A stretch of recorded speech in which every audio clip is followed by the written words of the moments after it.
Okay, it's finals day. We're here at the University Club of Boston. I'm Andrew Slater. This is the final of the ladies 2022 MFS Boston Pro-Am. In black, we've got a former champion, Kaylee Leonard. She went to Harvard, and she won with her teenage teacher, Susie Pierpont. And her partner this time is Mary Elena Obina, and they're taking on the #1 seeds in white, originally from Port Elizabeth, South Africa. Now the twins are out of Connecticut, and that is Lume and Alani Landman. And we just had Lume hit an overhead into the tin, so it's first point to Kaylee Leonard.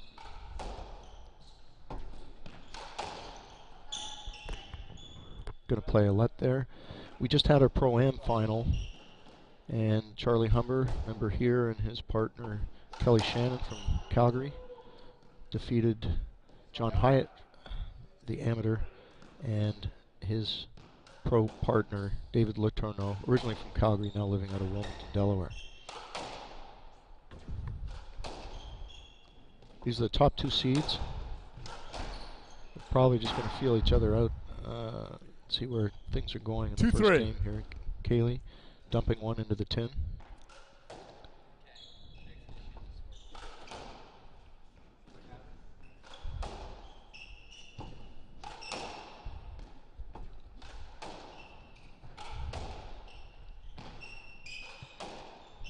If you're not sure which twin is which, Alani is playing the left wall with turquoise shoes, and Lume is playing with the pink shoes on the right wall.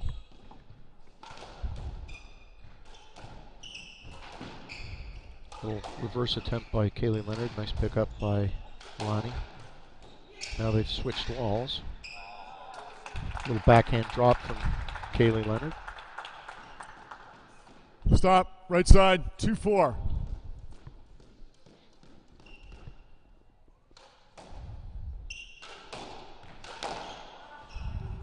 Well, Kaylee won this event with Susie Pierpont. They defeated Amanda Sobey, USA's #1 singles player, and her partner then was our assistant pro here, Fernanda Roca from Argentina. Nice roll by Kaylee, and side out. They tried to 5-3 really beat up on Kaylee, and she counterpunched very well and shot the lights out. So, might be something that we're going to watch for here in this match. Nice overhead by 5-4. Mary Elena.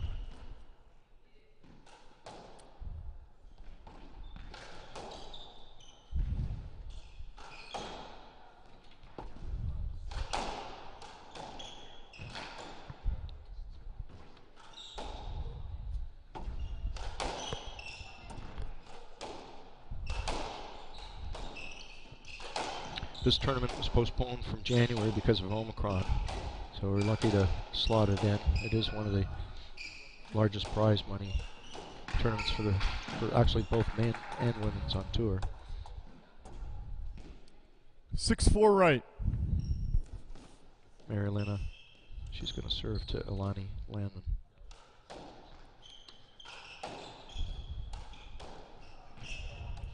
Another nice forehand volley into that 7-4 left front neck.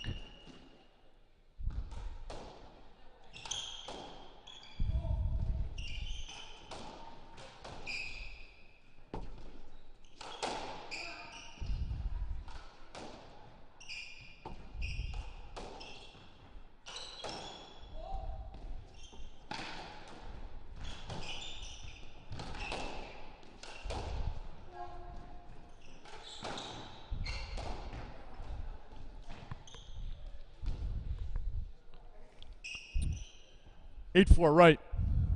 Right side, yep.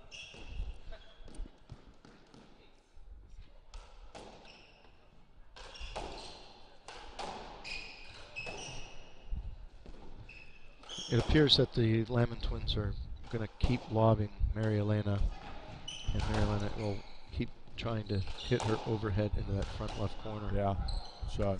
That's a nice reverse by Side out, May. 5-8.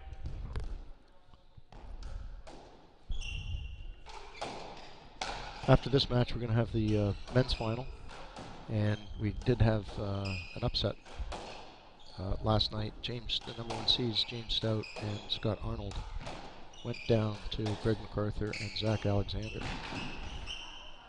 And the other match was really close too. 5-9. We had the number 2 seeds just squeaked through 1 point in the 5th. That's Manik Mathur and Christopher Callis. Out of court. Milani going for a lob there. Side out. Went out of court. 10-5.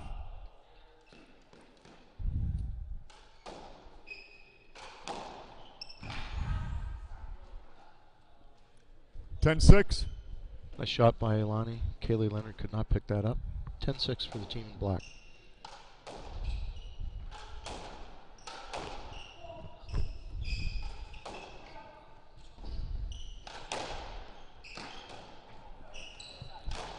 Nice forehand reverse by Mary Elena. 11-6. So Kaylee, after Harvard, has moved to New York City. She's a member at the University Club of New York, where her old teacher, Susie Pierpont, is the 12-6. head professional. And Mary Elena gets to be invited to get some practice matches with Kaylee over there. Wow. Nice forehand volley. 13-6. Front wall. Side nick by Kaylee Leonard. The Landman twins a few weeks ago were in the finals of the U.S. Amateur and lost a close 5-game match to Susie Pierpont and Norelle Krizek, 2 veterans on the women's professional doubles tour. Nice reverse by Ilani Landman. Side out, 7-13.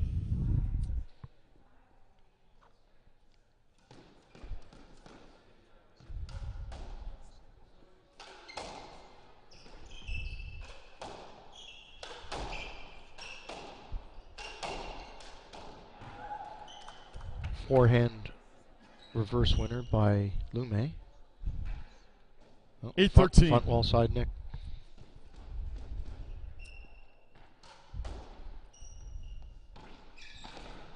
Bad bounce in the back. Mary Elena was not able to get that return back.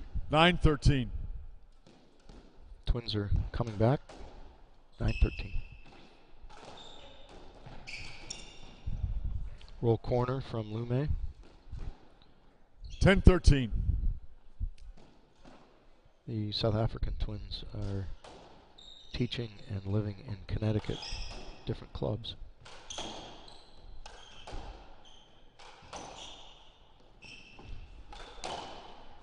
Not up. Nice shot by Mary Elena. So we've got game ball coming up here. 10-14. Game ball.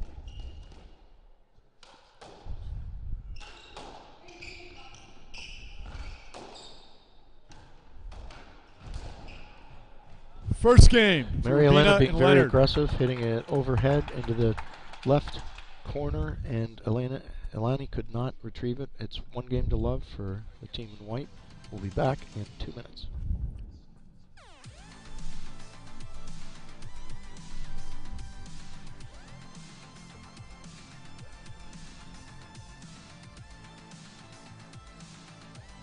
What's that?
Okay, we're back for game 2 at the University Club of Boston. This is Andrew Slater. We have the Landman twins down 1-0 to the number 2 seeds, Kaylee Leonard and Marielena Ubina. Kaylee Leonard is going to start serving. Referee is our head pro, Chris Spar. This tournament was postponed from January because of Omicron, and we're lucky to slot both the men's and ladies tournament in this weekend.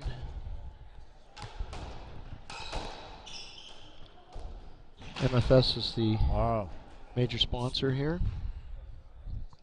2-love. The Landman twins are up 2-love. Out of court. Ilani just fired one out of the court. If you can't tell which one's which, Ilani plays left wall. She's got the turquoise shoes, and her sister is in the pink shoes, Lume.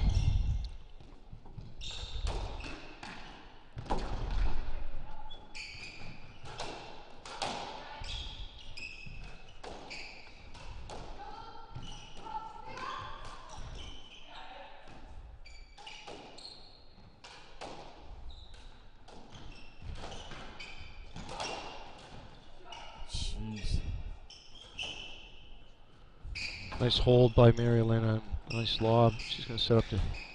She's lobbing it again. Oh! It comes off with a really nice forehand 3-wall boast. Side out, 2-all.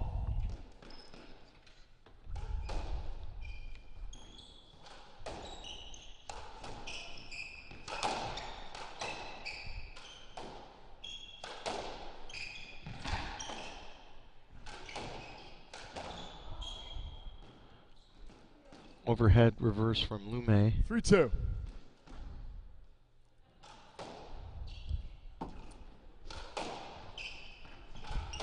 Apparently that one hit the tin. You could tell by her body language that she was hanging her head.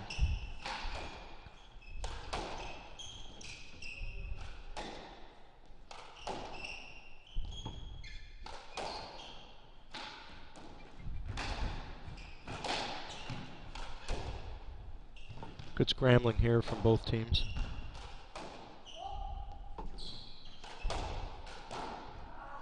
Ilani goes for an off-balance reverse and tinned it. 4-2. So team in black, the number 2 seeds, are out to a 4-2 lead in the second game. This is the finals of the Ladies Pro event.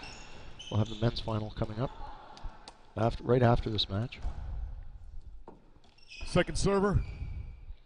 Nice redrop by Lume to win that point. So it's now serving over to Marielena. Really nice forehand 5-3 laid down by Kaylee Leonard. She's won this event before when she was still at Harvard. She played with her teenage coach, Susie Pierpont.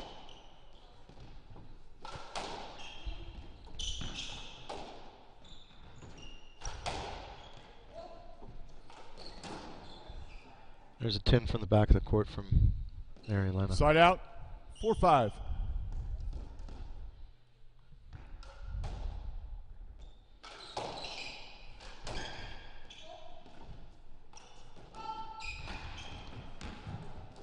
Yeah, another redrop by Ilani. Left side, 5-all.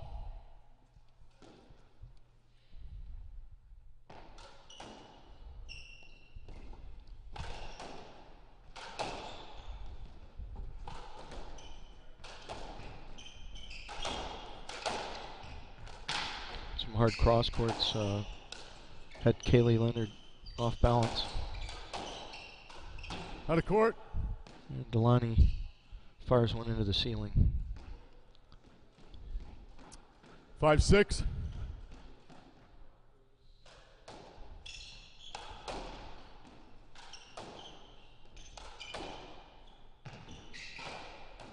Three wall by Ilani. Marielena's up there and hits a nice backhand reverse. Side out, to 7-5. Team in black are coming in. Kaylee Leonard's the first server. She's the left wall player.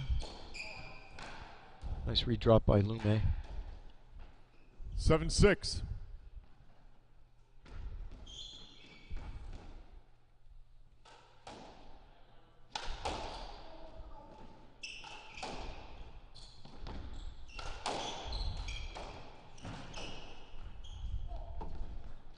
Mary Elena's getting a lot of play with the balls in this match, and she's not afraid to lay the ball down just like that. The reputation of Kaylee Leonard Right side, 8-6. precedes her, of having been a veteran on the doubles ladies professional tour at such a young age.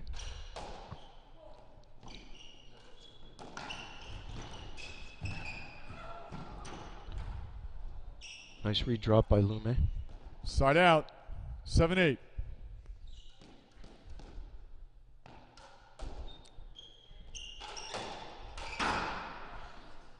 Lume, after that nice drop shot, hit an overhead right 7-9. into the tin.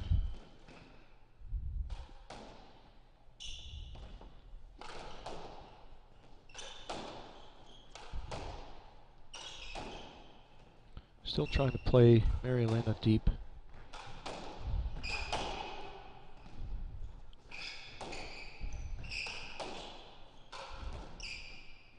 Reverse by Ilani. Side out, 10-7. Kaylee Leonard coming into serve for Team Black. They're the number 2 seeds. Team in white, the twins from South Africa, the Landman twins, are the number 1 seeds. 10-8. Mary Elena serve to Lume.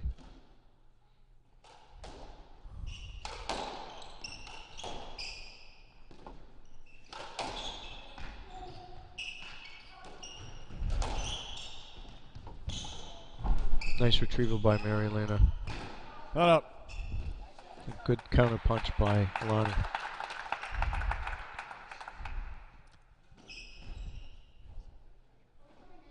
Yes, you are. 9-10.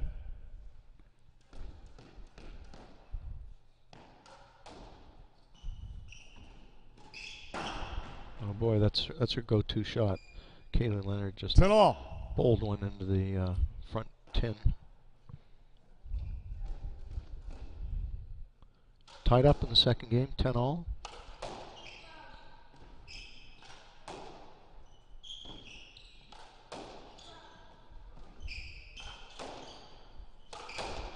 This is a constant theme of Ilani and Mary Elena going cross-court to each other.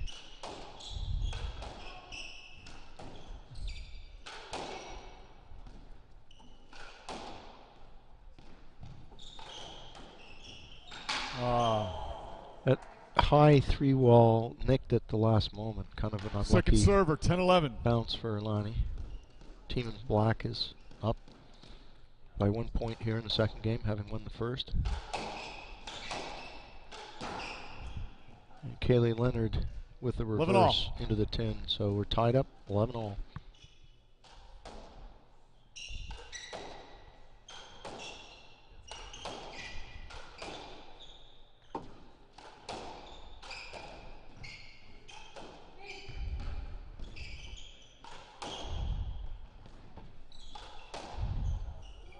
Out of court. Mary Elena just trying to be safe and lobbing Ilani. 12-11. And the ball sailed off the back. So Landman twins up 1.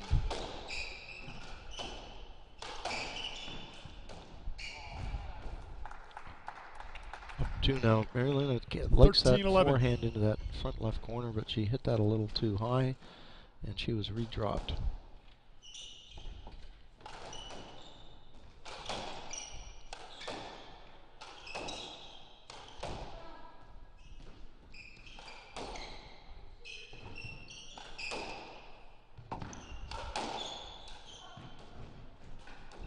Little backhand drop. So basically they're moving Mary Elena up and 14-11. back Game ball. and now have game ball.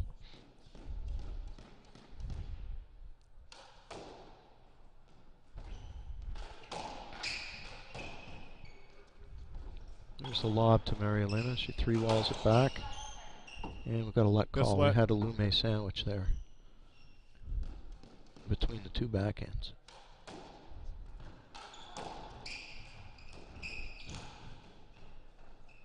Scraping it back is Mary Elena.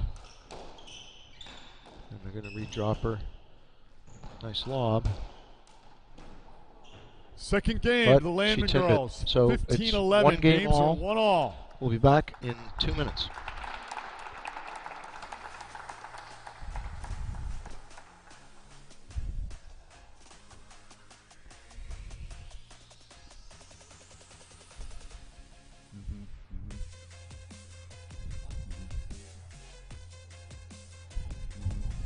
Yeah, yeah.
Which sister is which? Lumen serving. Okay, we're back. Games are 1-all. This ladies professional Third final. game. Love all. The University Club of Boston, the MFS Pro-Am 2022. We've got the top two seeds in action here. In white, the number one seeds from South Africa, from Port Elizabeth. Alani on the left, Lume on the right. They wear different colored shoes. Alani's got the turquoise shoes. Lume's got the pink shoes. Their opponents, the number two seeds, we've got Kaylee Leonard, former champion of this event. She's playing with Left ball. Mary Elena Ubina. Love all. They play out of New York City at the University Club of New York. Kaylee won this event when she was still at Harvard. She won it with her teenage coach, Susie Pierpont. After dropping the first game, the Landman twins decided to test Mary Elena's Side out. fitness One by love. lobbing and dropping her, but Mary Elena's got a very effective overhead that she loves to kill. There's two in a row by. She's really Two love. grooved into that. I would expect that the Landman twins would have to get their lobs 2-1. a little bit higher.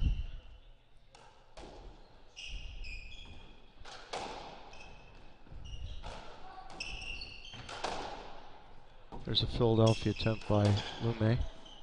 And we're going to have a let. Good screen by Kaylee Leonard there, 2-1. blocking the vision of Alani. So we're playing a let. Mary Elena going for a reverse. Side out. 2-all. And tinning it. Landmans are in. We're all tied up. 1 game all. 2 points all.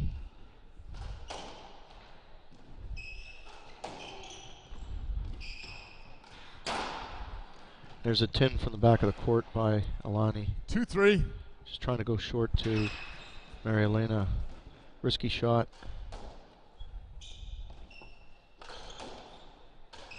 Out of court. And just fired Side out. into the ceiling. 4-2.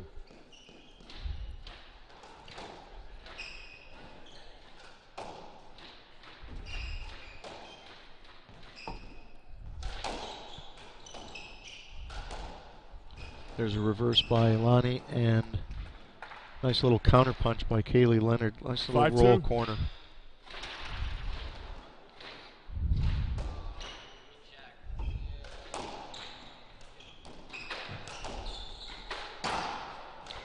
Backhand volley loser into the tin from Kaylee. 5-3.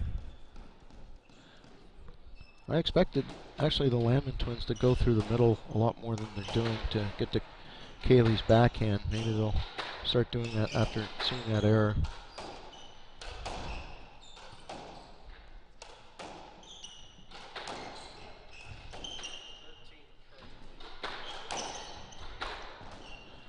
Ilani and Mary Elena going cross court to each other. We'll see who's going to break. You. There's that great overhead from Mary Elena. She hit it into the front wall. 6-3. Side nick. I think the Landman twins are probably saying, you know, we got to get it higher on her, even if it comes off the back wall. Can't set her up for that overhead. There's a backhand from Kaylee Leonard.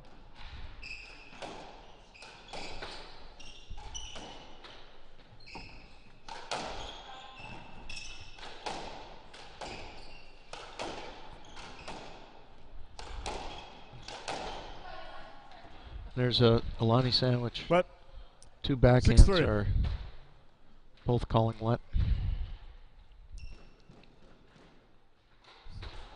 Marilena serving to Lume.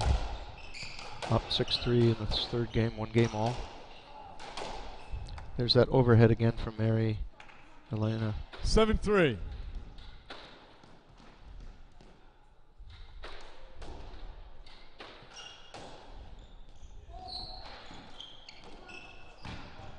And a roll corner. She's attempted this a few times and has tinned a few of them, and now she's hit a winner. Thank you. Referee for this match is our head pro at the University Club Boston, Chris Spar. And there was a really bad Philadelphia. That's kind of like a Pittsburgh. We'll see what the call is. 9-3. Yeah, it's a let Right point. It's a let point, 9-3. That Philadelphia attempt landed too shallow and she was in the way, so we had to give it the let point to the team in black. There's a backhand drop winner by Kaylee Leonard. 10-3. Very nice. Big lead now. The number 2 seeds in black.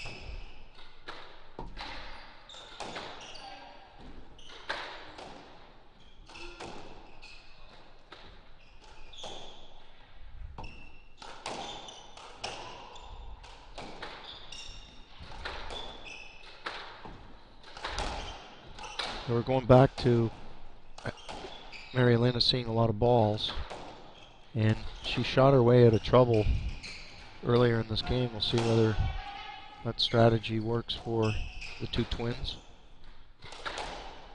That's a good point. And there's an overhead for length by Mary Elena. 11-3.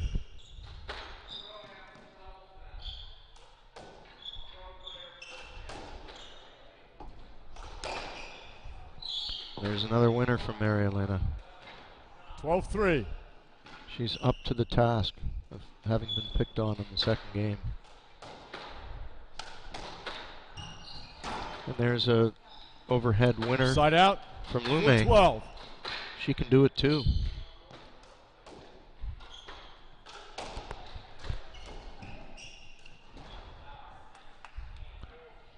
It's a forehand cross drop by Mary Elena that got the side nick.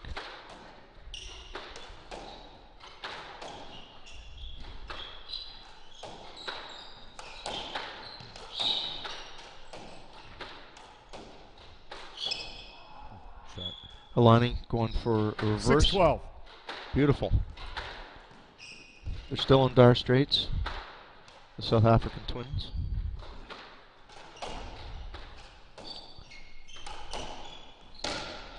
Tight. Yeah, tight ball by Mary Elena.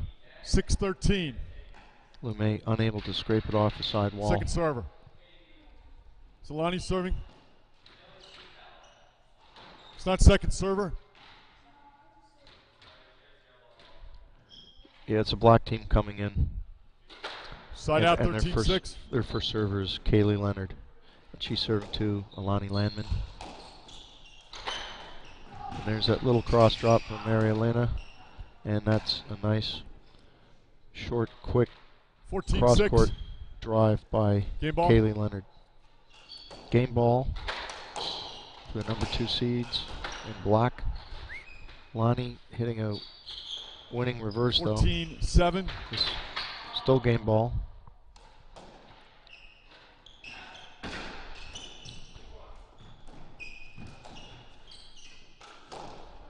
Good get by Lume, but there's the winner from Kaylee Leonard.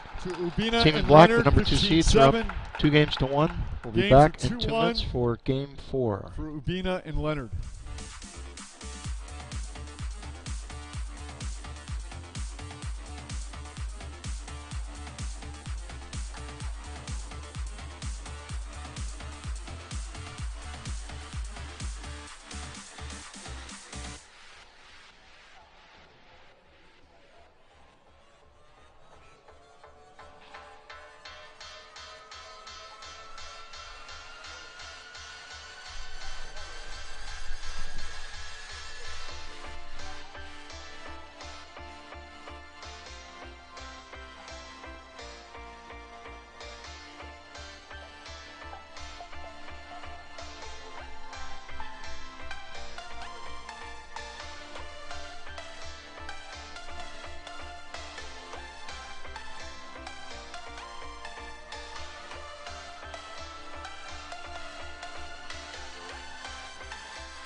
Okay, we're back here with the 4th game.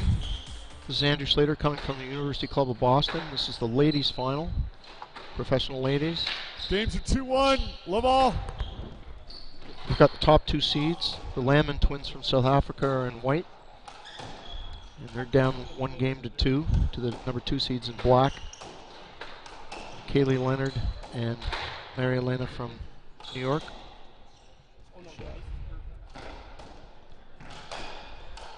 The Landman twins had been working Mary Elena and was successful in the 2nd game, but the 3rd game Mary Elena hit a number of winners. Kaylee Leonard with a little roll corner in the 10. Side out. 1 love.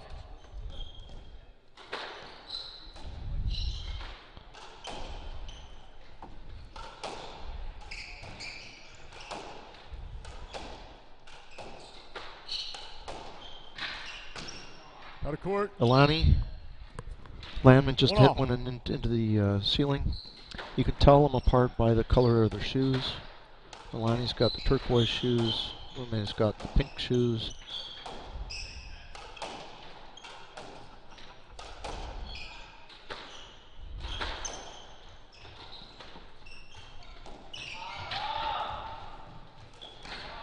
Nice roll corner from Mary Elena.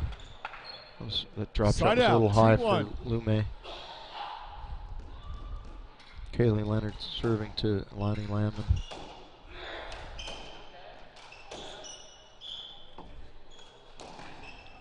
There's another winner by Mary Elena. Nice. 3-1. Nice flat drop shots that she laid down. Yeah, it's trouble with the return to 4-1. service.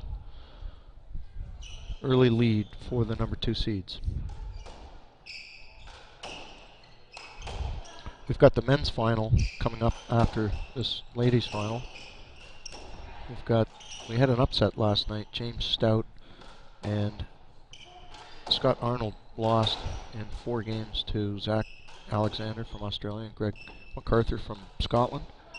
And they're taking on the number 2 seeds who squeaked by 1 point in the 5th. And that would be Manik Mathur and Chris Callis. Alani going for a cross drop. They've picked up the pace here. Oh! And a backhand winner from Alani. Nice feathery Left drop side, from up high. second Very server. difficult shot to play. 4-2.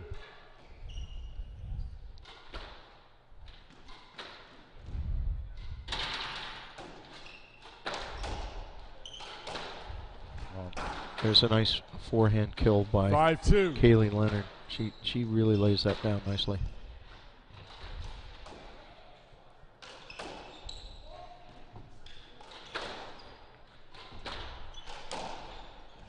There's a hard short cross court by Alani that Kaylee Leonard had to go pick up with her backhand. That's good length by Mary Elena.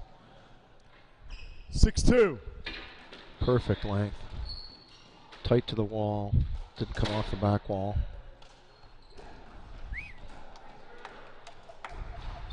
Winner off the serve Side by out. Lume. 3-6. Number 1 seeds, team in white. Landman Twins trying to come back in this match. Down 3-6 and 1 game to 2. And 3-7. Kaylee Leonard just hit one off, a winner off from the serve.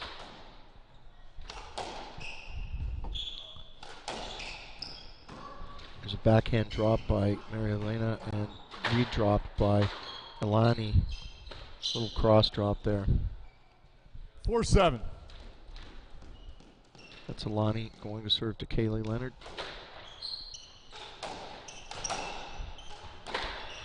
Wow. And there's a Side out. forehand volley 8-4. put away by Kaylee Leonard. Right into the front wall side, Nick. 4-point lead for the number 2 seeds.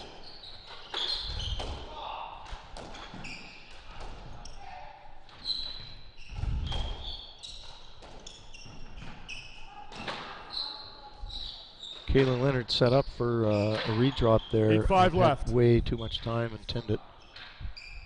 She's somewhat upset with herself.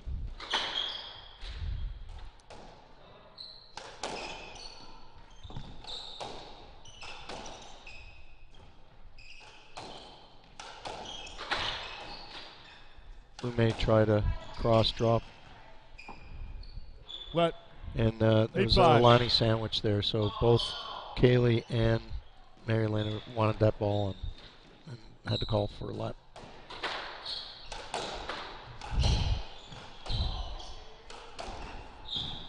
There's that overhead cross Nick drop again from Mary Elena. 9-5. Beautiful shot.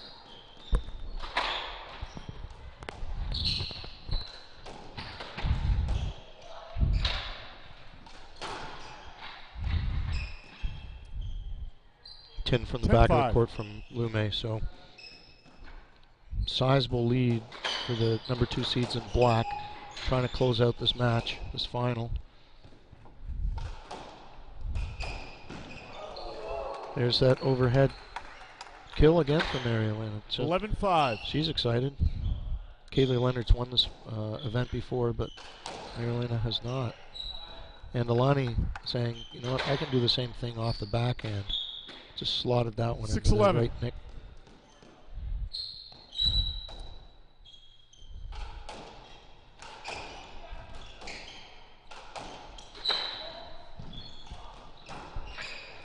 Mary Elena from the back of the court trying to roll. 7-11. She tinned it.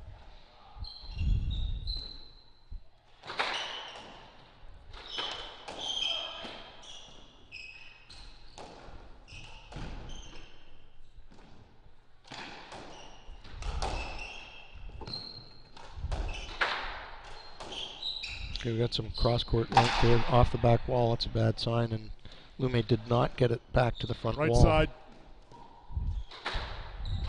Second server. Right side. 7-12. No, it's right side. This is wrong. Alani serving to Kaylee Leonard.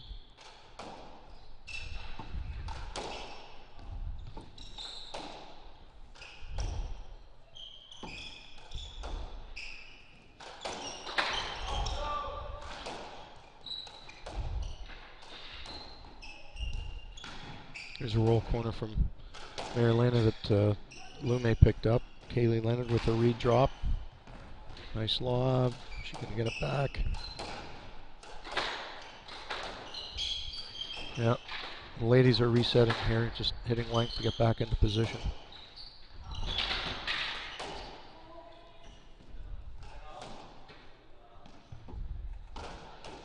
There's a three-wall post.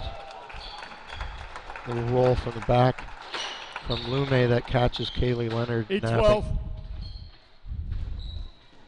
Number one seed's in trouble here. Down 8-12. Reverse by Alani. Pick up by Kaylee Leonard.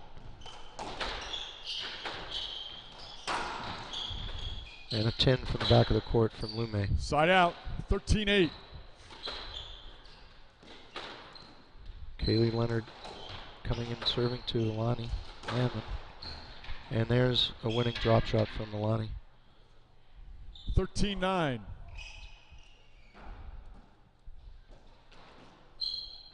Good adjustments by both teams. You know. Marilena serving to Lume.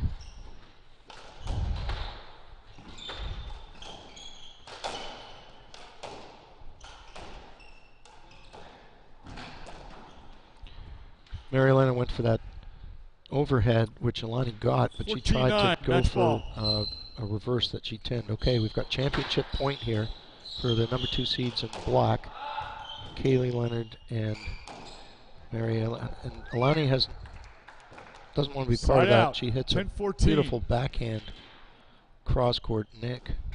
They're still down 5 match points though here.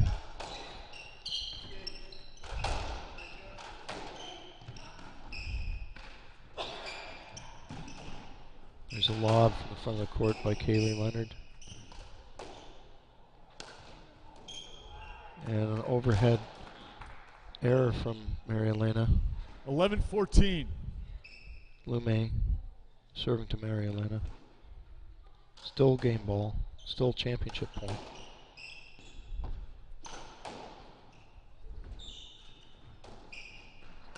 Tight ball that Alani had trouble with. Alani gets it back. Game Some good length, and there's the match to the number two seeds. 3-1. Kaylee Leonard and Marilena Urbina are our 2022 ladies professional champions. We'll be back with the men's final in a few minutes. Don't go away.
the blue team of Zach Alexander and Greg MacArthur.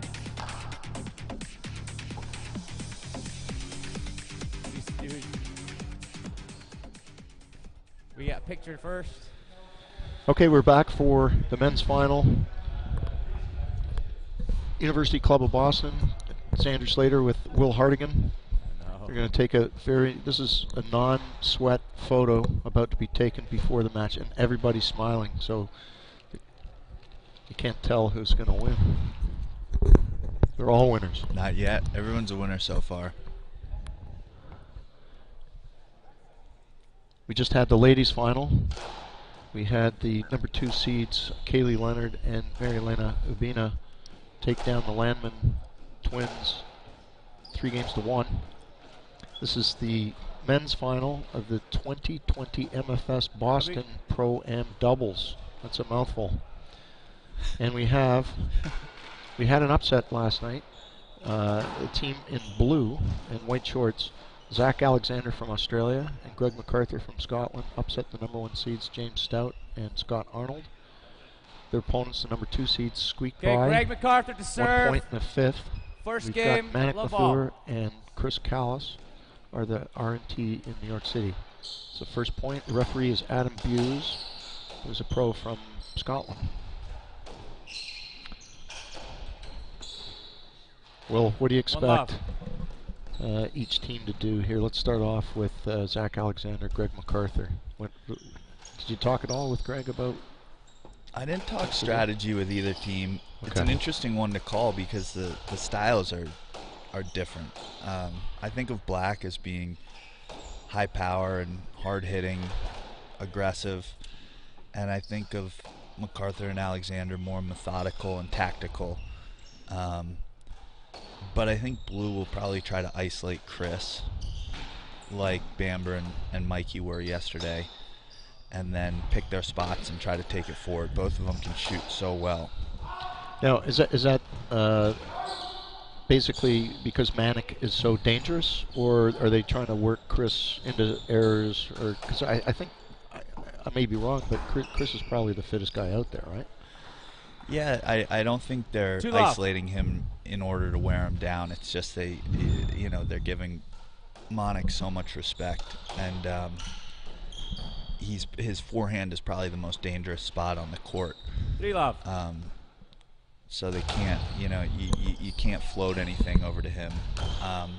Although he made a fair number of errors last night, which is unusual. He's usually extremely good at bringing the pace, and Manic just with a beautiful overhead cross-court Nick winner. Yeah, it looks like he got some of the rust out last night, and he's already had a couple dead winners today. What do you think? What do you like here for the outcome? I'd like to see Greg MacArthur go at Monic's backhand, like a lot of balls through the middle. Time will tell. I know Zach Alexander's very, very good up front. He holds the ball very well. So Zach had an unbelievable night shooting last night. I really thought it was the difference down the stretch. Zach and Greg beat the number 1 seeds James Stout and Scott Arnold, who won the last big tournament a few weeks ago at the Johnson Heights Casino, the Johnson doubles. Yeah. Manic Mathur, originally from India, played for Trinity College, and for years was the squash director at the racket and tennis, but now he's in the real estate world of Manhattan. He's a member at the R&T. Chris Callis is a member at the R&T. 4-1. Monic's been saying he hasn't been playing, but I see his name with Callis for sides on the booking sheet at the racket club. I see. Kind of middle of the day, 2 p.m. They're sneaking it in. Right. No one's seeing them. Shot, Greg. Coming in, 2-4. There's a nice roll corner off the backhand from Greg MacArthur.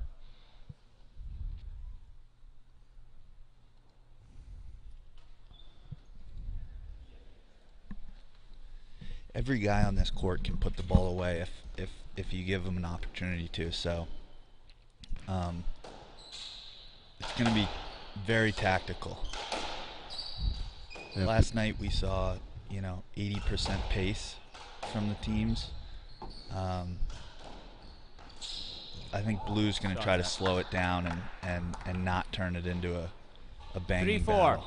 There's a nice roll by Manic went for a backhand roll. Zach effortlessly got up there and re-rolled it. So blue team fighting back. I liked your observation last night of how many forehand drops Zach hits in the front left corner. 3-5. Yeah, he doesn't attack that corner with his backhand. He's always set up to play a forehand, which is unnerving because he'll have the power to do something with it. 4-5. There's a ball through the middle there that got Manic's backhand.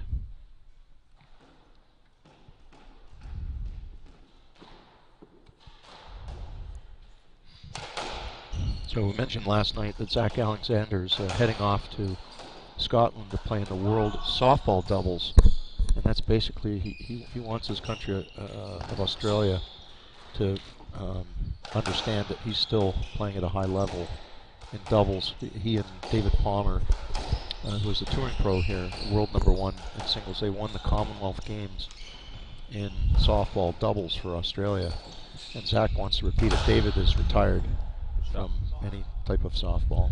There's some good heat from Monic. Yeah, Coming right, in, right through 6-4. the middle. Right at Greg's left hip.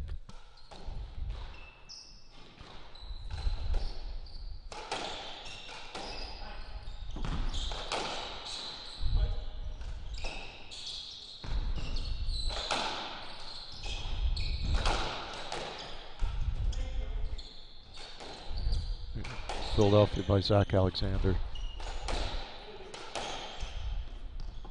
That's a Scranton if he misses the front wall Yeah, first, right? Pittsburgh, Scranton, Anywhere in the Rust Belt.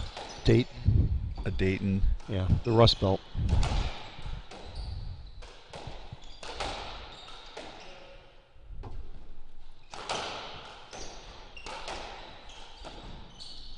Some hard cross courts. Nice shot. And Chris Callis was set up to go for that little cross, Nick. 7-4. Zach Alexander couldn't dig that out. Left. I think if Black can keep the intensity up like that and keep pressure on Blue, it's going to benefit them I agree over the with you. long I run. think if it becomes bank ball, I think the Black team are favored. So if you were Black, would you be trying to inject pace on every point? I mean, obviously mix it up here and there, but generally Pretty much. would you be maybe trying hard, to... Yeah, hard serves probably. Hard serves. And keep the intensity up.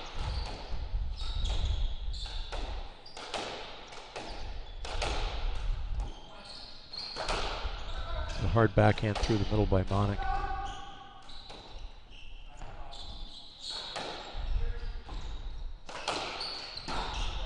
And an error from Monic. He was going for it, Manic though. from the right, He's going 7-5. for forehand into that front right corner.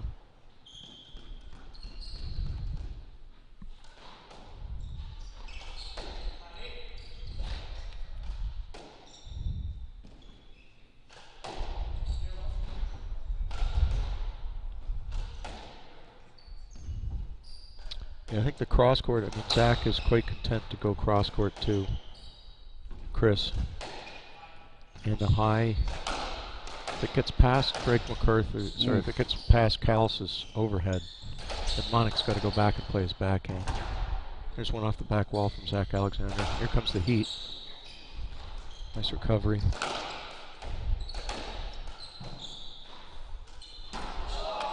Great point, guys.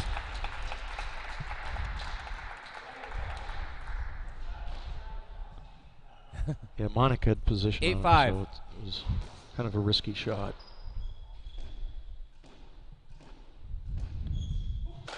There's a hard serve. And a forehand winner into the crack. If you were 9-5. if you were the Black team, would you be picking on anyone on the Blue team in particular? Not necessarily. I would basically figure out, you know, who's hot on the team and go to the other guy. 10-5. Try and cool him off. Zach upset. He's made a couple of errors.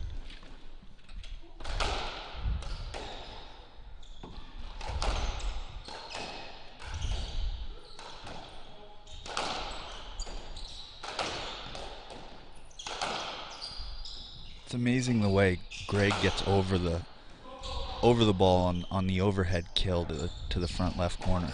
Yeah, well, he's He tall. gets right on top of it and flicks it down. What a hold. Taxi.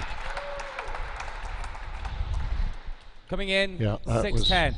That was a really nice backhand drop from Zach Alexander. I mean, he showed cross court the whole way.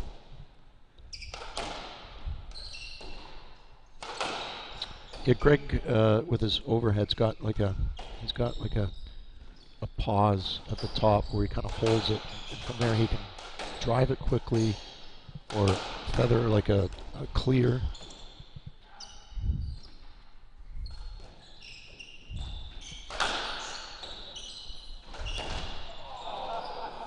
There's another. Wow. Excuse me. I mean, he is so consistent. Zach, right with side. that. 6-11.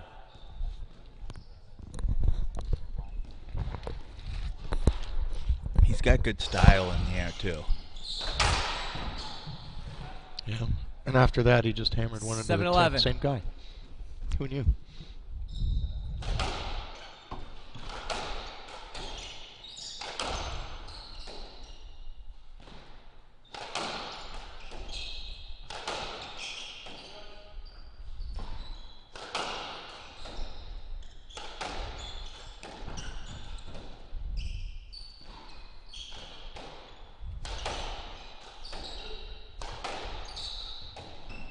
Callis was telling me that his forearm was cramping for the last game and a half last night. So That's right. Yeah, I heard it too. Yeah. he's already seeing a lot of balls tonight. Hopefully it'll hold up. Yeah, Zach Alexander is giving him the lob, so got to weather through the storm. Nice Really little good backhand shot. drop. Great from Chris hands, good Callis. reaction time. Coming in, 12-7. Coming in. Callis had 2 5-game Pro-Am matches before that marathon he had last night. That's the beauty of the Boston tournament. Is We're all pretty depleted of fluids at this point. yeah, the amateurs in the 12-8. Pro-Am, we have a 16 draw. The amateurs in the Pro-Am are all really good.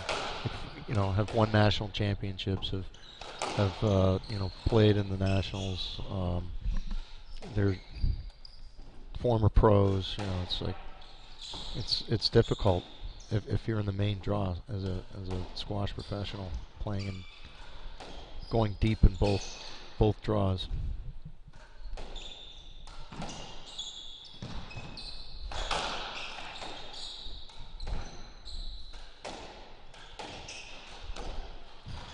You know, a lot of guys, you know, a lot of lefties on the left wall take the backhand at the door, but Monik always turns on his forehand, and you're pinned up against the wall feeling like they're going to have to do some excavation. Yeah, playing through. Oh, good angle. Chris Coming Callis in, with a rare 9-12. error. That was a good angle by Zach Alexander on the cross court. I mean, they're still in it. This is the first game. Greg MacArthur serving to Chris Callis.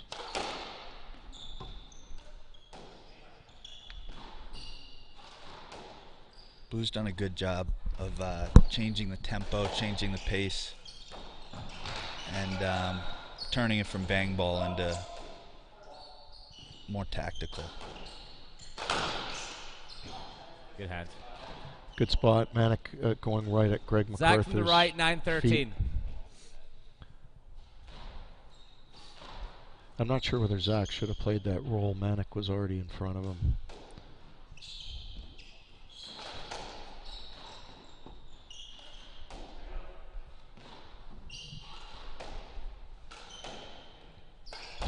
They're going back to lobbing Chris Callis. And there, make Manic play the backhand.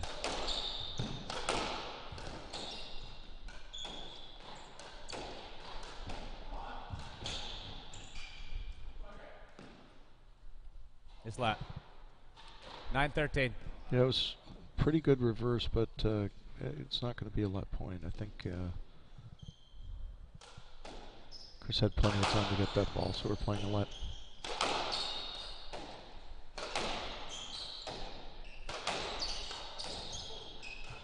Good between the legs.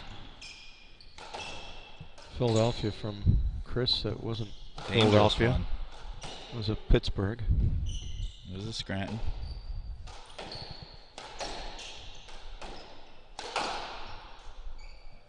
Ball's gone. Yeah.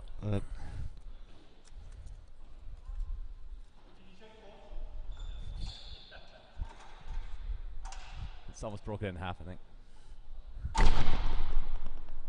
All right, we're going to warm up a new ball. We'll be back in a couple of minutes. It takes a while to warm it up.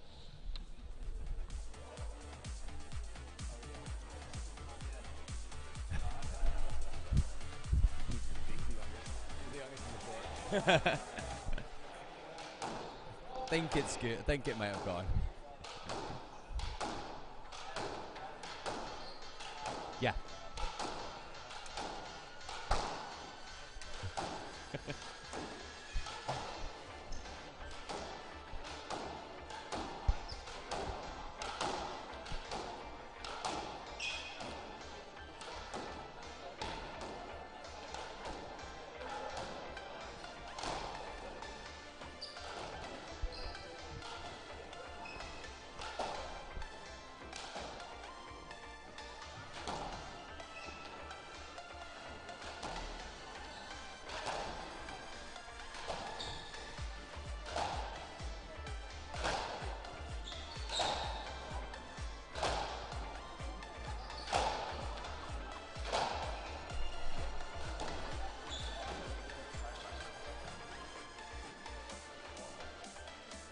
All right.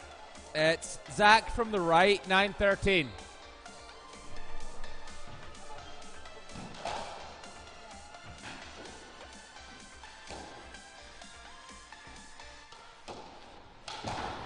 Okay, we're back at the University Club of Boston.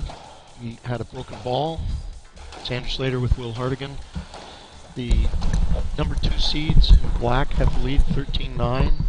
Their opponents, who came up with a great upset last night over number 1 seeds James Stout and Scott Arnold, Okay. are still in it. 9-13. We've got a lot of squash for you this afternoon. Men's pro final. Broken ball, so it's Zach Alexander serving to Manic Mathur. Do you have any idea, Slates, where Dunlop balls are produced?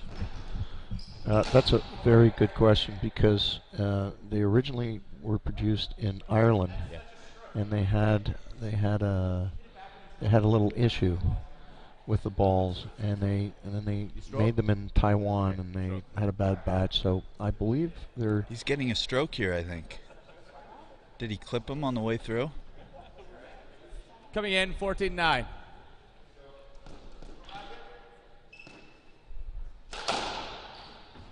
Yeah, they awarded a stroke. That's a total singles call there. Adam Buse from Scotland is in the chair as head referee. So now the balls are made in Taiwan? Well, I think they're made in Ireland now. Back in Ireland. We'd have to check the box. Shot Manic. There's a nice little Game, drop 59. cross winner from Manic Mathura. We just had a break warming up the ball. And the number 2 team just ran 3 straight points. We'll be back with the second game a little bit.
Okay, we're back for Game 2 at the University Club of Boston for the men's professional final. I'm Andrew Slater. I'm here with Will Hartigan, club member and professional doubles player. First game going to the number 2 seeds, Manik Mathur and Chris Callis from Racket and Tennis in New York City. Okay, Mather and Callis lead 1-0. Chris Callis came out of Philadelphia. Game. He's been on the doubles Love court all. since he was like 7 or 8. Went to Princeton, works in New York. Manik went from India to Trinity College, Hartford, and then became the squash director at the R&T, and now is in real estate in Manhattan. So they practice a lot together at the R&T. Their opponents in blue, we've got Zach Alexander, originally from Australia, Coming in, 1-0. and Greg MacArthur, originally from Scotland. They're at New Canaan, Connecticut, and Sleepy Hollow, respectively. Did you overhear, Will, any of the conversation between Manik and Chris Callis? I caught a little. They were talking about that after Greg got hit with Callis's follow-through. Callis said it's the most angry he's seen Greg MacArthur maybe ever. So we might see 50 Shades of Red on Greg's face again. 2-1. But they've come out firing in this game. Great shot from Manik. But I think Black just wants to keep the pressure on. There's no question they were the aggressor in the first game. Yeah, they were constantly trying to hit the ball hard when available. Not playing very defensively.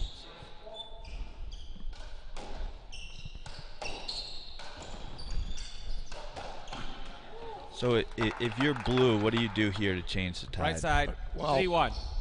I think Zach going cross court to Callis and bring it around to make Manik go to the back with his backhand would be good, just to test his fitness, but also to stay away from his deadly forehand.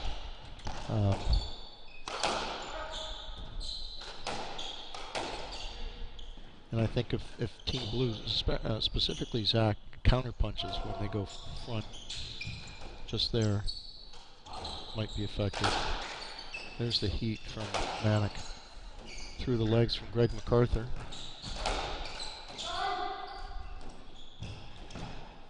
I think they're going to have to. I think Blue is going to have to create opportunities by, mixing up the spot, going up the middle, super sharp breaking balls at Manik's right hip and Chris's left hip. But at the end of the day, I think it's going to come down to they have to execute on their shots, and they're going to have to hit winners to beat Black. Yeah, in the finals, you gotta hit shots without making errors. And it's why Mikey does well against this team, because he's a guy who might put 15 into the tin, but he probably hit 50 winners last night. Yeah. Exactly. 4-1. You got to be aggressive. Now I got a question for you specifically from one of the viewers last night, based on some of our old school professional squash banter. Okay. Which is, I mean, how many decades do we have to go back? Well, I'll ask you, Slates. It's why did Gary Waite and Jamie Bentley split up after they were undefeated for 2 years? I do know the inside scoop to that, and they were both at my wedding. So and it can't be shared at different tables because they had split up before before the wedding. So what happened was, they were very dominant, and I practiced with them a lot in Toronto. Two alphas, and without Jamie's permission, Gary accepted the job at the University Club of New York. He wasn't consulted at all, and they'll say Coming that, in, we wanted to do 6-2. it for the tour, and no, it's just Jamie dumped Gary. Oops. And Gary played with Mark Talbot for a little while, and Jamie played with a host of people. So there was actually a follow-up question that the person wanted me to ask you to that, which is, how good of a doubles player was Mark Talbot? Well, he won a lot of titles, and he's not given as much credit as he deserves, because he didn't make many errors. He was a prototypical right ball player where he hit the ball medium pace, but covered the ball very well. And basically, he set up his left wall partner. The titles that he won with his left wall partners are squash Hall of Famers. They were all Peter Briggs when he first started out, and then he played with Gary, won a few titles with Gary. He won North Americans with Scott Stoneberg. But he was tough to break down. He didn't put the ball away a lot, but he always had a left ball player that could put the ball away. Where do you rate Stoneberg and Briggs as left wallers historically? Well, historically, Peter Briggs has got more titles and a lefty, so it's kind of like apples and oranges. Oh, he's a lefty? Peter Briggs, yeah, lefty. Probably the best left-handed break going from the left side to the right side. Coming in 4-6. Didn't move. Got hit many times. Yeah, he was great to watch. Scott Stoneberg, though, a totally different player. He didn't have the power to go up against Waite Mudge a lot. He drop lob, excellent lob, very fast, very, very, very fast. But he had very good drops, still does, very good drops and very good lobs. So, for instance, he'd be a nightmare for Callis and Manic Mathur. Because he wouldn't hit the ball hard back at them. Manic he'd be lobbing. Chris Callis would be dying in the back the whole time. Great shot from Zach there. It's hard to control a hot ball that close to the front wall and slot it into the nick with Callis charging up at full speed. It's a real art. Not many people can do it. Scott Stoneberg's one of them. So he was actually, he and Anders Wallstead were the first to beat Waite Mudge when they were on their tear. And it was brilliant. They did it at Wilmington. And Mudgey had to hit a million overheads, and as soon as he hit the overhead, whoever was, they re-dropped him. He was Damien Mudge, one of the greatest doubles players ever, maybe the best ever, because he played both walls. But when he got up in the air with his overhead, the next ball was going to be short, and it was a drop lob game that basically tortured Damien. Manic getting hit in the neck. Some faux outrage there. Yeah. Delayed. That was a soccer reaction. Yeah, definitely. Serie A. Manic from the right, 5-7. Serie A, the Italian league. He's lucky to be alive. Yeah. Get the stretcher out. Oh, it's the back. I thought it was the neck. No, it's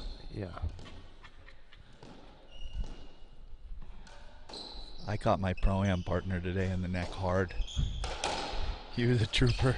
Yeah. And my Did he deserve my partner, it though? No, not my partner, my opponent. Oh, your opponent. And then my partner hit the same opponent in the neck with the racket. Both jugular. 6-7. They were speechless. Yeah.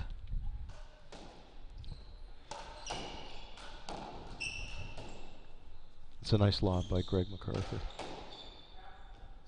Yeah, it's gotten into this slowing. Blue has really slowed it down. Whether Manic and Chris fall into this web of intrigue, we'll find out. Or Chris gave it some heat. So I've also been told to ask you, who did Gary play with his first couple years 7-all when Gary was playing on the right wall? Well, he started off playing left wall with Aziz Khan in a few tournaments. That didn't work out all that well. And then he played right wall with Scott Dalmage, Canadian. Yep. Went to Western Ontario. Great hands. And they won a few events. I think it was. And they also had some bad losses. And the reason is that Gary wasn't very effective off the forehand. It's he Greg he from couldn't the lay it left. down. he was fit, he would get the balls. Greg but, coming in, but sorry. He hits his 8-7. forehand behind him, and he let Dolmage be, you know, the shot maker on the The court. iPad tells me to left. And then when Gary moved over to the left wall, he became like an offensive machine. He could actually hit his backhand harder than his forehand. Okay. And he would swing through. You know, you weren't even there in the court. You know, Right. If you were there and you got hit, you'd feel it. So Monic calling a double bounce down on himself, and crowd giving him a nice appreciative round of applause there. Oh, he's going for the sportsmanship award. Yeah. Too. A new Monic Mathur. Little roll 8-all. corner from Chris Callis, and we're tied at 8.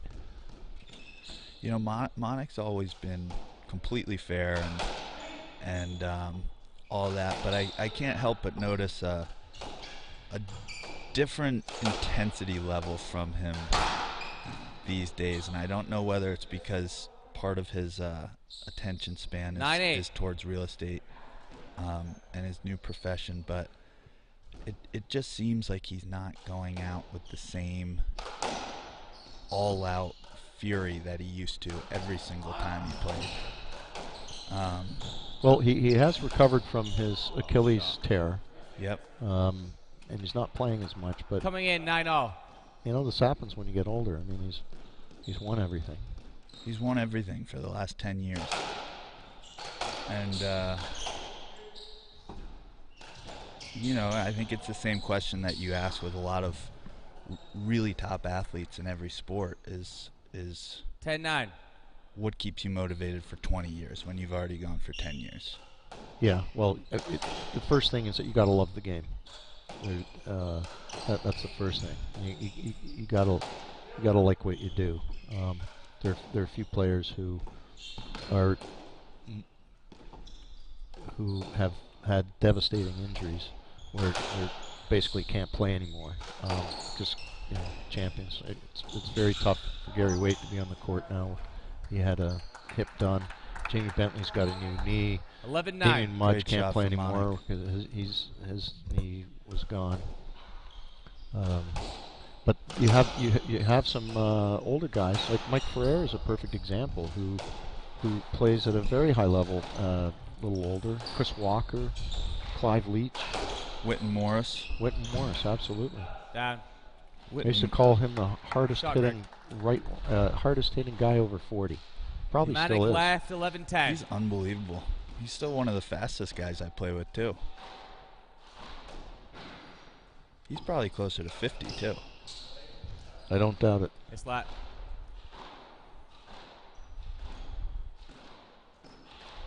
Playing a let there, and Team Blue has really, you know, whether it works out, they're only down by 1 point in this game, but they've really done a good job effectively slowing Great things gets down. from Callis. And there's a lob, beautiful hold from Zach Alexander. Chris had to go up for the drop and then lobbed him. We're going to play a let there. Yes, 11-10. Great cross from Greg. Got stuck there. Yeah, it's too bad because you got to get over there quicker because you want Chris to play it. Oh, Callis is using my racket. I just noticed. Whoop. He stole it from my locker. Does that mean you get a cut of the What a prize money? rascal. Yeah, I think I should.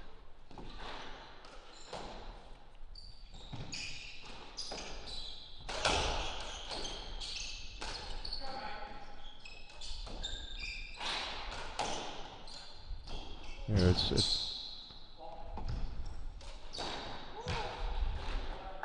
Thanks. Greg Great shot, MacArthur taking the pace off and basically doing the old drop lob game. Coming in 11-all. They hitting the ball hard. They lost that first game, but Team Blue has really stayed in it here with some precise lobbing. There's the lob over Chris Callis' head.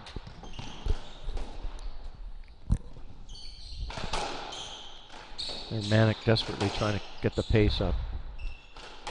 And Alexander and MacArthur don't want any part of that. Do you prefer playing a balanced team that has essentially equal players on each side, or did you prefer being able to pick on one guy, or would you always pick on someone? Yeah, good question. What a shot from the Yeah, door there. well, this is when you play right wall. You get the red carpet out for your left wall partner, and you 12-11. basically figure out what's the other team weaknesses and what are your strengths and so forth. And you should have a game plan before you go on.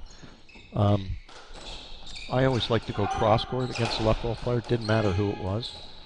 So if you're on the right, you like to go cross court. Yeah, I like to go cross court. My whole game is built on that. But a few times the weaker player is on the right wall, and I get it's tougher to keep a forehand tight to that side wall than a backhand. So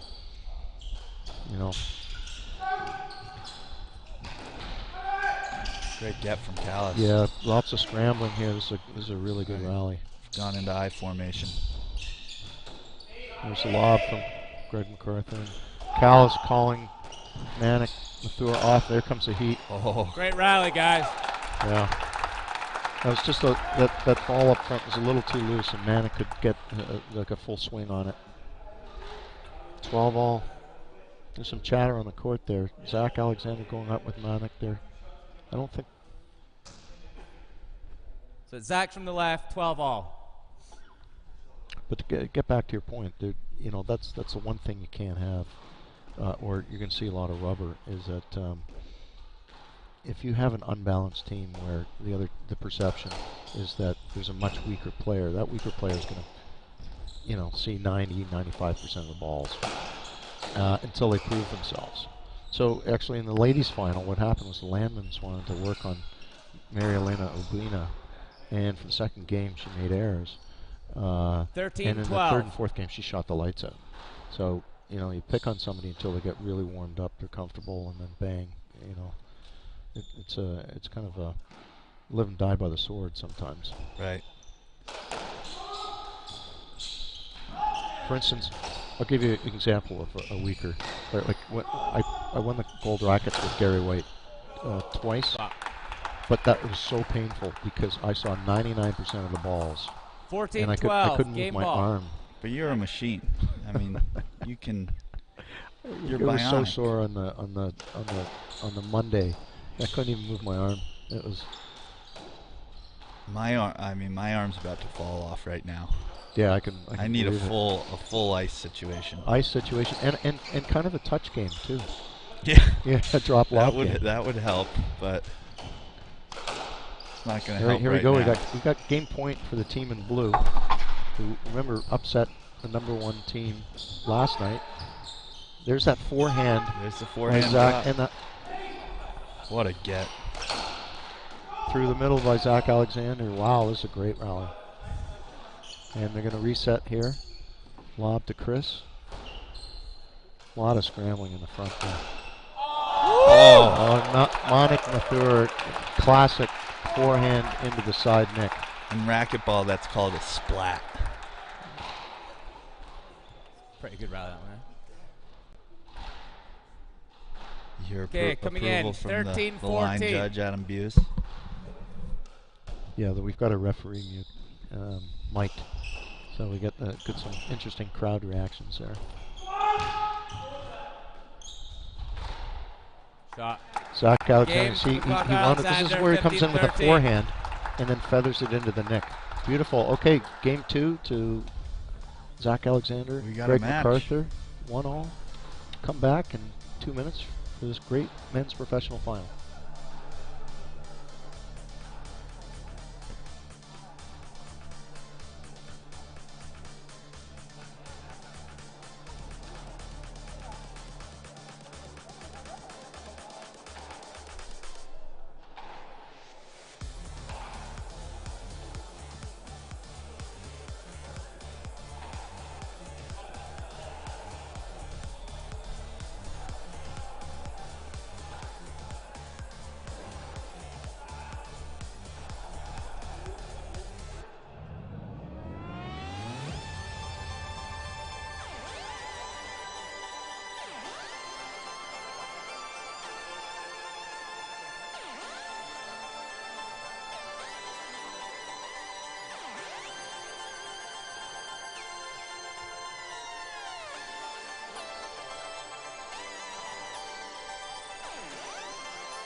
Okay, we're back for game 3.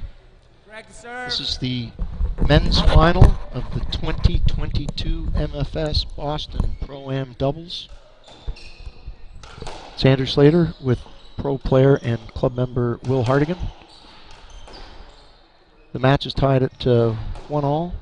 The powerful team in black, number 2 seeds Manic Mathur and Chris Callis won the first game. Second game, little change of tactics by Zach Alexander and Greg MacArthur. They really slowed it down and managed to come back and win that second game. And it's going to be a really interesting next game here. Who's going to open it up? Oh, there's that forehand drop by Zach Alexander that just slots it in. Hits that so well.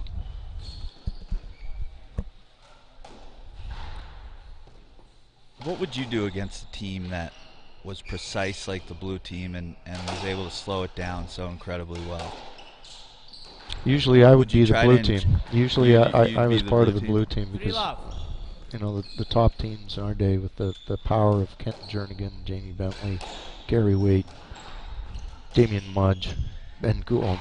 I mean, I used to be able to hit it hard, but not like those guys. It was tough. Coming in, has racket technology made a big difference on the pace of the game? Yeah, once you went to graphite, it's pretty well the same speed, but the technique probably got a little bit better with the softball guys. You know, being able to take a bigger swing. Long levers. There's Greg MacArthur with an overhead That's a signature kill. Shot. Yeah. So we should point out that Chris Callis is American, and he's been the top American doubles player for quite a while.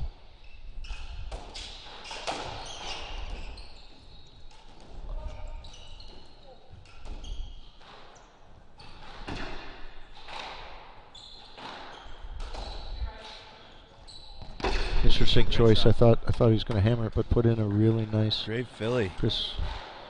He's from Philly. So yeah, he's allowed to hit that if he's from Philadelphia. In Boston, that's called a shower curtain. When you catch the sidewall and pull it right across. Paul Price used to call it the waterfall. The waterfall? I heard that Jeff Stanley used to be able to hit a serve from the left box so hard into the right top corner that it would Philly onto the left wall and spin back into the right box. Yeah, I've seen a few guys do it, but not.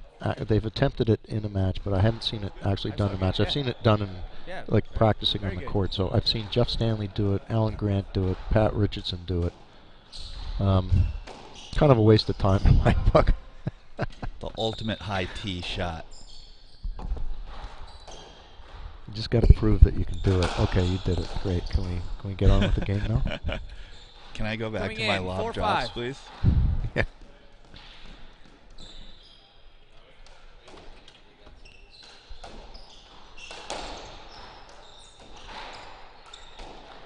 There's Chris Callis lobbing it. It's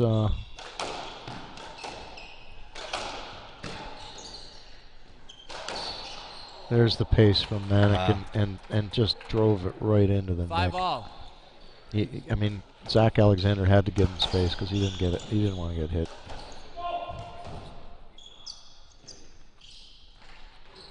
Oh, good pickup from the back wall. That was a great lob from the back.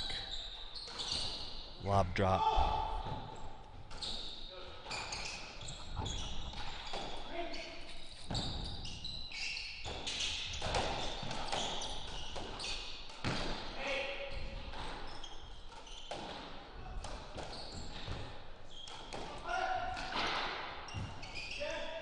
Nice get.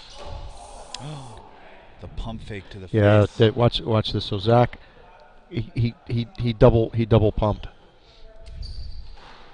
Yeah, it's like Manic got hit by Zorro. Manic is demonstrating Zach's incredible holding technique, and let's see whether he's got a Z on his forehead. Callis hit it, right? Yeah, but Manic didn't hit the ball, so it's just a. Greg hit the ball back to himself, Dallas hit him. And then that one, Manic didn't hit the ball. And then you hit Manic. So he wants a stroke for that, right? Yeah, he does, but you know, it was I sort think of given the number of windmills that he did on that swing, you gotta. That's a let. Yeah, how many? Yeah, that's and a let. you should yeah. be grateful Yeah, for in doubles, that. that's a let. Yeah, how many pump fakes are you allowed to endure? It's a let.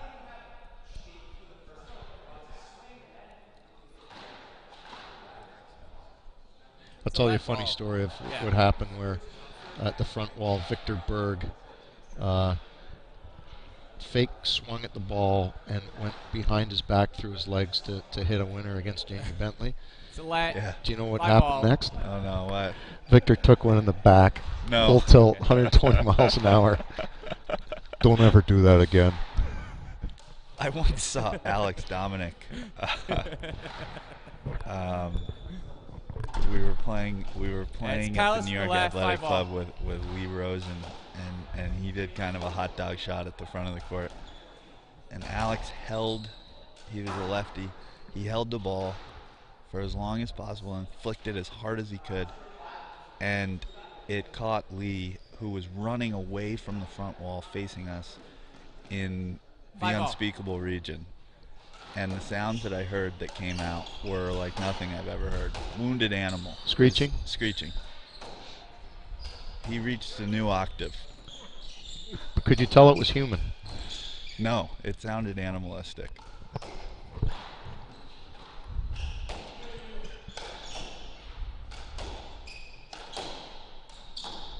All right, so they played a lead on that. I think that was the right call. Yeah, I think I couldn't see a let point being given for the swashbuckling. 6-5. Craig MacArthur with a backhand drop into the tin. So both these teams, I think, realize it's going to be a long match. Every point counts, and they're just touching base with their supposed strategy.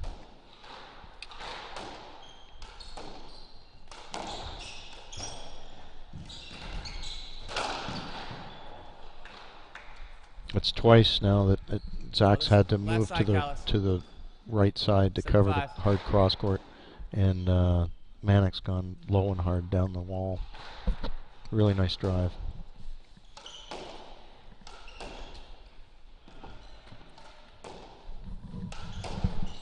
Team Blue slowing it down. There's the lob to Manic.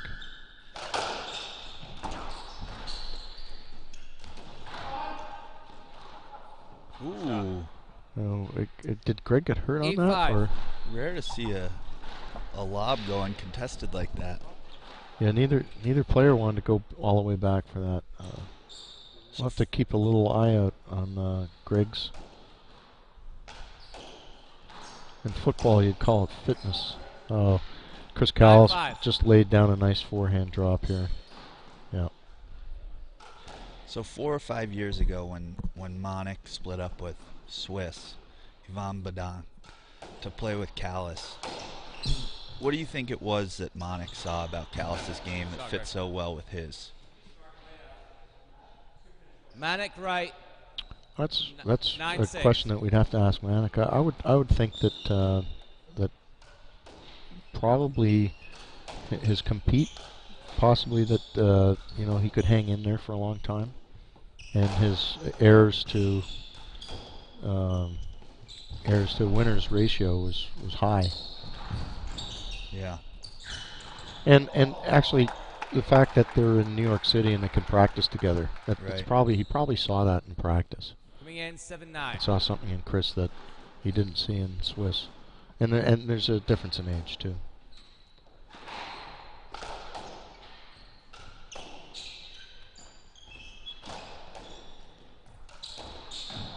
Kind of a loose 3-wall by Monik, and look how Greg MacArthur makes him pay for it. Just slotted it. Look at that. Just easy game. Okay, Chris has obviously gone up to Manic and said, "Don't hit that shot again, you idiot." Yes, lap.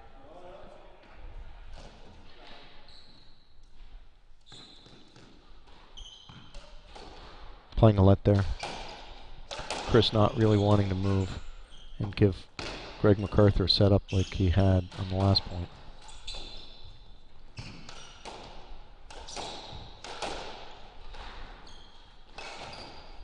Up and around by Greg MacArthur. There's that Great shot from overhead that Monik. Monik is so dangerous with. Greg didn't get it high enough and 8-10. paid the price. Number 2 seeds in black, Manic Mathur, Chris Callis, up 10-8 in the third game. Tied 1 games all. Zach Alexander in, just hit it out. 11-8.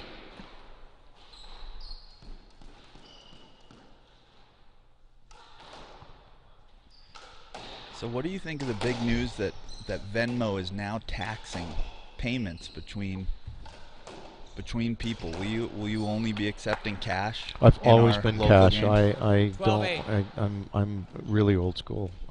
No Venmo bad. Cash good. Do you accept $2 bills? I have $2 bills from Jamie Fagan that if he ever beat me again and, You'd give and like them a back? 2 and 3, I'd give it back to him. But But that we could be waiting a while for that. we could be waiting a while for that. Yes. Yes, folks. We still play for big money here at the University Club of Boston. I left $2 bills in my bundle the other day, and it was laundered money when it came out. Oops. Bill left me a note asking if Bill, the locker room attendant here, left Manic me a from the note right, asking if it was 12-9. for him. I had to give it to him. For finding it. Yeah. Yeah. You could have told him. You should have given him your shoes for a shoe shine. Said, oh yeah, that's a shoe shine here. Yeah. Chris Callis going back for the lob. So this is purely intentional from the blue team. It takes a lot of energy to keep going to the back of the wall and play a defensive shot constantly. You notice that Greg MacArthur is holding his left thigh with his left arm sometimes. Not sure whether. Greg is totally one of those guys that, wow. Yeah, there's an That's a overhead. signature shot. Watch Yeah, the way overhead. he comes right down on top of Coming that. in Yeah. 10-12. It's like a tomahawk. Yeah. It could be the Michael Chang effect too. What is the Michael Chang Like effect? where I think he was playing Yvonne Lendl in the French Open, and Michael Chang was cramping, and he did an underhand serve to Lendl, and it was He just kept going, right? he kept going, and Lendl knew he was a wounded animal and couldn't put him away. Well, Greg always has a little bit of that going, where you think he's tired. 50 Shades of Red. Yeah, you think you got him on the ropes, but he's really not. It's just the way he looks out there.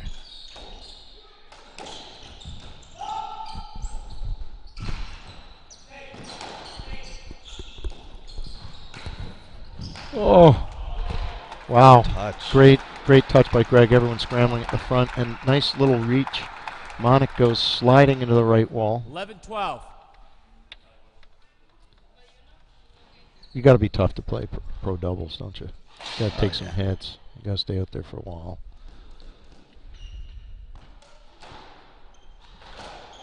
Three wall Wow, gutsy off shot. the serve.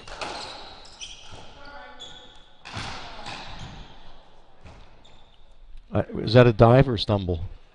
Is that is the ugliest was- dive I've yeah. seen in a while. That wasn't full commitment. That was looked like like when it you hurt. go for a belly flop and you kind of tuck in at the last Yeah, hit the moment. concrete. Yeah.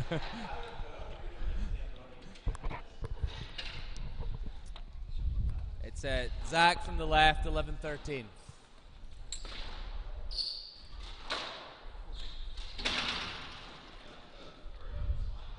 All right, Zach Alexander serving to Chris Callis.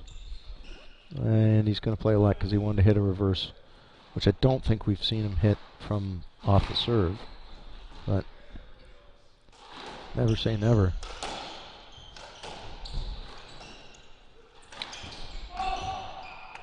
Another overhead from Greg. Greg I is. think Greg is 12, limping. 13. Yeah, I think. Watch this. Yeah, little. I think it's his left hip. I mean, when I used to dive, I'd land on my left hip, and I'd forgot. The next morning I go, why does my left hip hurt so What much? do you think here? What do you think of this call? 12, 13. Let or no let?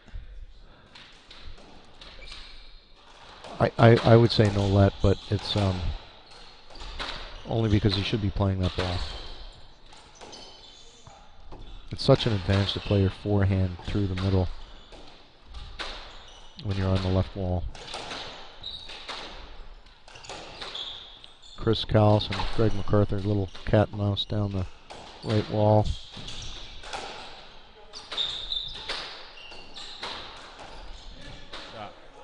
Overhead reverse here by Manic. 14, 12.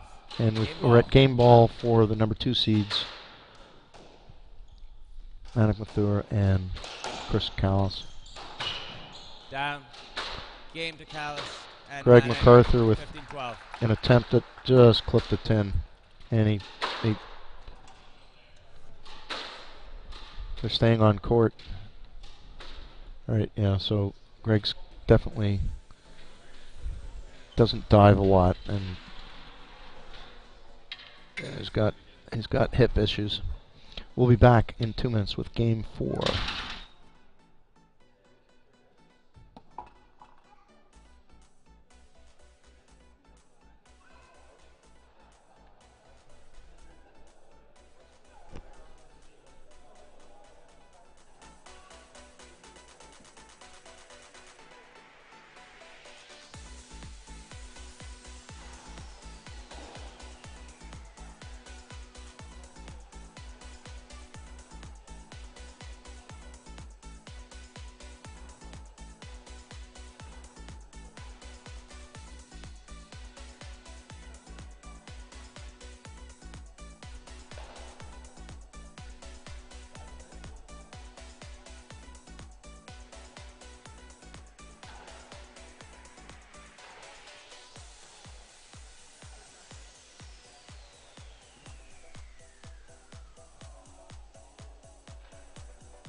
Okay, we're back for game 4, and as we suspected, Greg MacArthur has trouble with his hip and took a little more injury time, self-inflicted.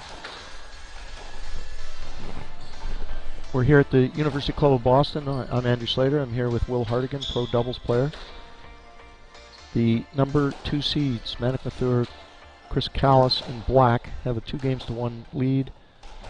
Team in blue, Zach Alexander, Greg MacArthur, had a great victory last night over the number 1 seeds, James Stout and Scott Arnold. So the problem with taking injury time is that you're basically telling your opponents, I'm the weak link here, so I think Greg is going to see a lot of rubber. Could be playing possum, though. Okay, 2-1. But, you know, he's always doing that. Yeah, exactly. 50 Shades of Red. He's luring you into his trap. The web of intrigue. See that? Look at that. Starts well, the game off with a... Yeah, a little casual. 1 love. I can't run, so I'm just going to shoot.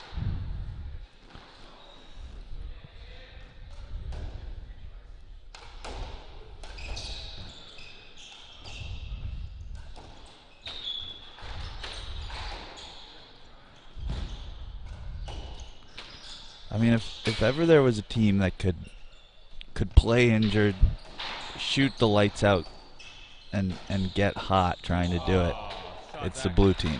I would agree. I mean, they just have to be Right. put in a corner where they realize that that's all they can. That they have to do it. So up to it too. The Michael Chang effect here. I did overhear Zach Alexander during the injury timeout saying that was essentially the game plan. Oh really? Okay. And it's going pretty well so far. 3 love.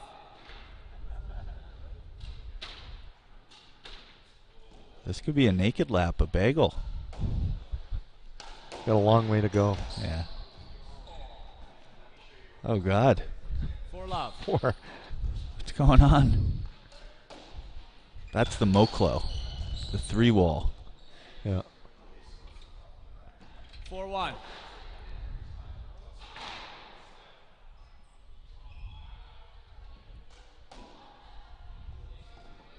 Yeah. How you maintain your composure in Team Black when you know you've got a wounded animal out there?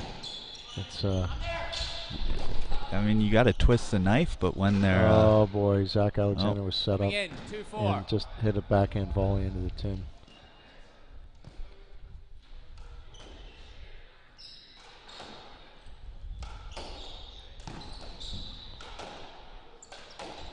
An attempted Philly by Chris Callis was volleyed by Greg MacArthur.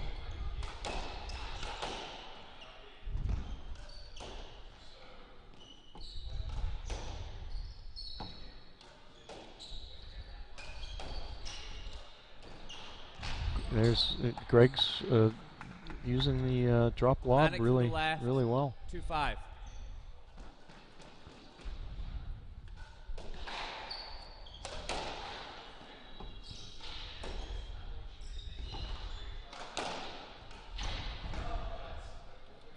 good Didn't counter nick punch it. from Yeah, Callis. the 3-5. ball did not nick, and Chris just zipped out a reverse.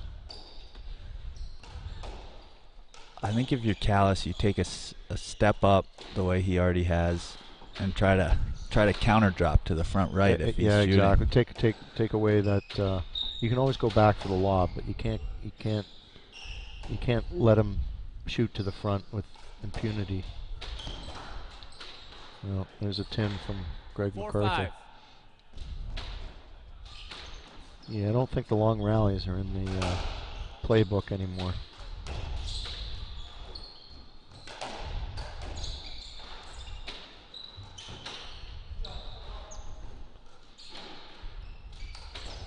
There's a reverse from Chris Callis to Greg MacArthur's side. Oh.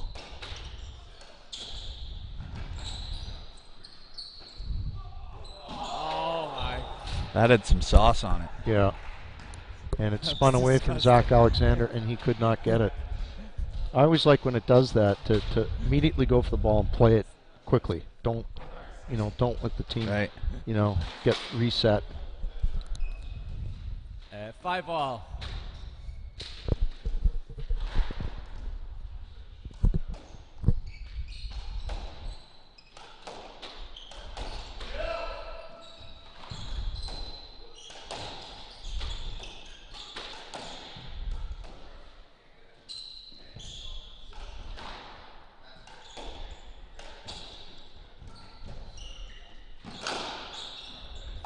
There's one through the Spot middle that from worked. Greggy. Coming in. 6-5. He's deceptive with that long, languid stroke. And at the last second, he flicks the wrist. Yeah, or he feathers it into the neck. So Right. you kind of have to stand your ground there.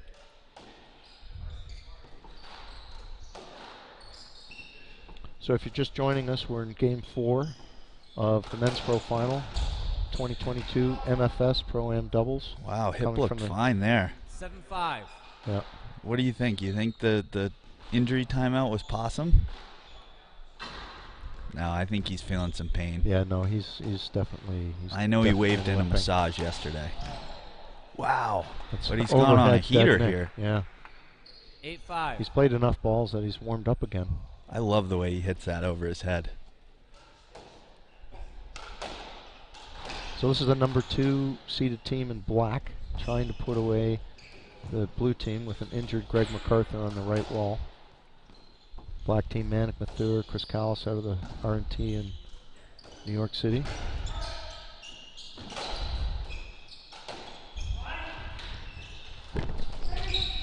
Good pickup from the back of the court by Manic Mathur.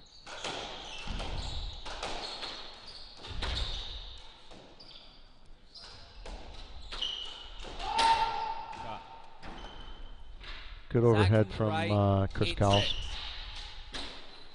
Didn't go for the nick. He went soft and through the middle.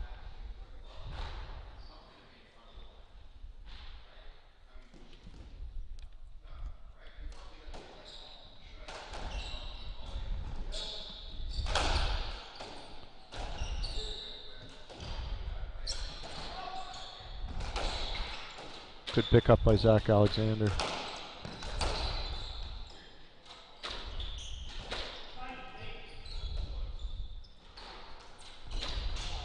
Wow. What a shot. The fadeaway. Nice nick from 9-6. Zach Alexander. That's got to be precise with Monic. You know, Yeah, three right steps there. in front of you. Yeah, exactly. Because if you miss the nick, he's coming with the heater.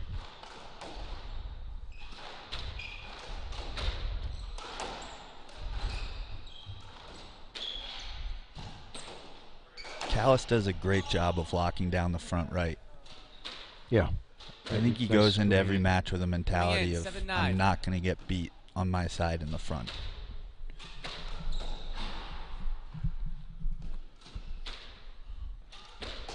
Out of court.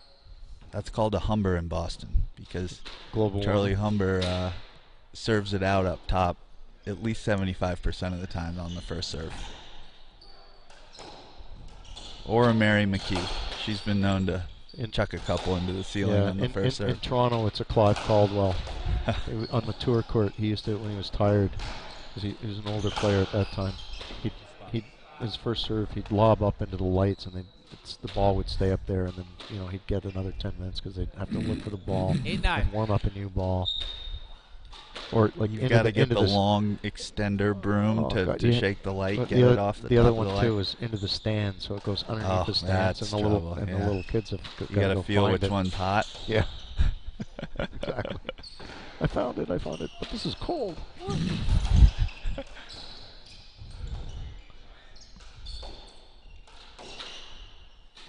So we're back to the draw blob game, and I'm surprised that the team in black is willing to play into this kind of slow front back game.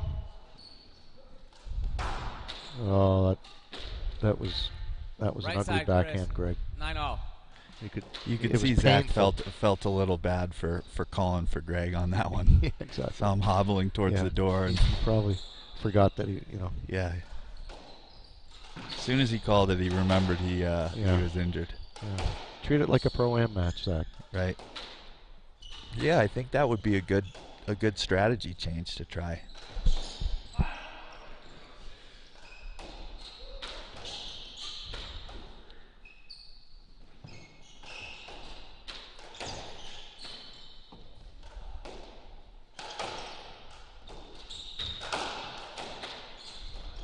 Oh, great shot. Chris Big shot from with the Callis. backhand volley into the. Chris from the left. 10-9. Yeah, Manic had good position on Zach. Zach didn't even see it.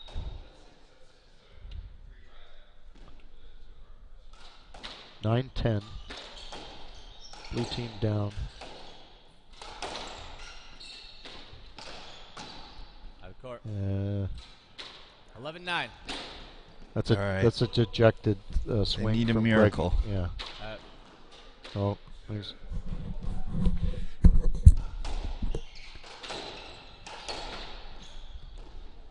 Little topspin drop from Greg MacArthur. Oh, he just clipped the top of the 10. Oh, he had Manic too. 12-9. Manic was going the wrong way.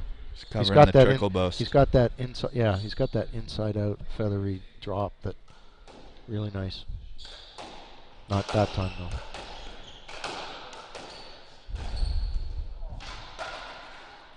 What a shot. That one looked like it hurt. Yeah. 13-9.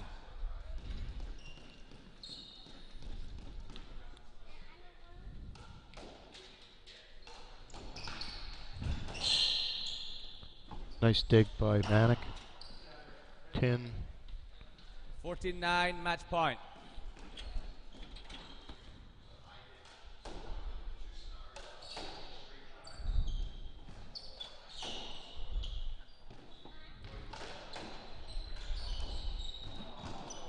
Give him that. All right. Manic and Chris. There it is. The final number 2 seeds. Manic third. Chris Callis defeat Zach Alexander, Greg MacArthur.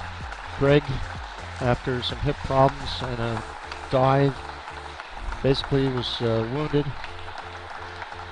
Team in Black are the 2022 champions. Manic third, Chris Callis. We'll see you next year, Will. Slates, always a pleasure. See you on court. You got it.